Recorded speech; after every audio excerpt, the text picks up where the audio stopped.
A good man leaves an inheritance to his children's children. That's how we began this series, Next Generation Wealth.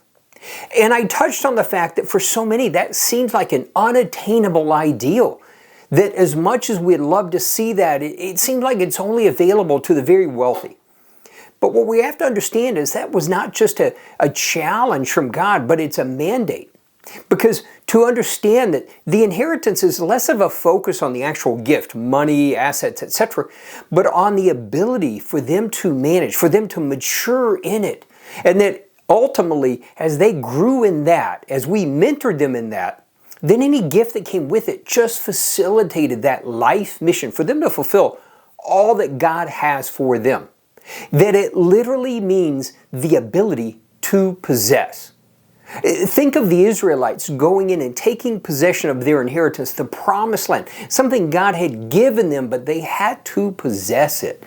And so this series, we looked at practical steps in mentoring the generations and how to grow and mature and possess the financial freedom that would allow them to be empowered to facilitate all that God has for them, and how it transforms us as much as it transforms them.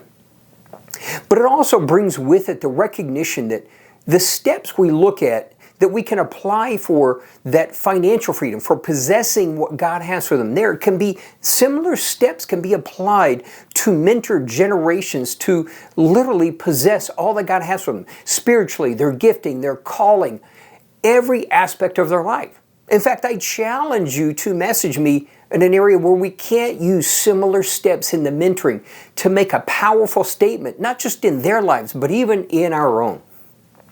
Which leads us to legacy. We have this idea that legacy is just something we leave behind, but in fact, legacy is the long-lasting impact of actions and events. And that as we develop that legacy, that mentoring lifestyle of empowering, allowing and achieving and accepting the fact that our role is to not just mentor them in taking possession of all that God has for them, but as we do, it transforms us. It grows and matures us in ways we couldn't understand, that we couldn't anticipate. The recognition that actually we are called, all of God's people are called not to leave a legacy, but to live a legacy.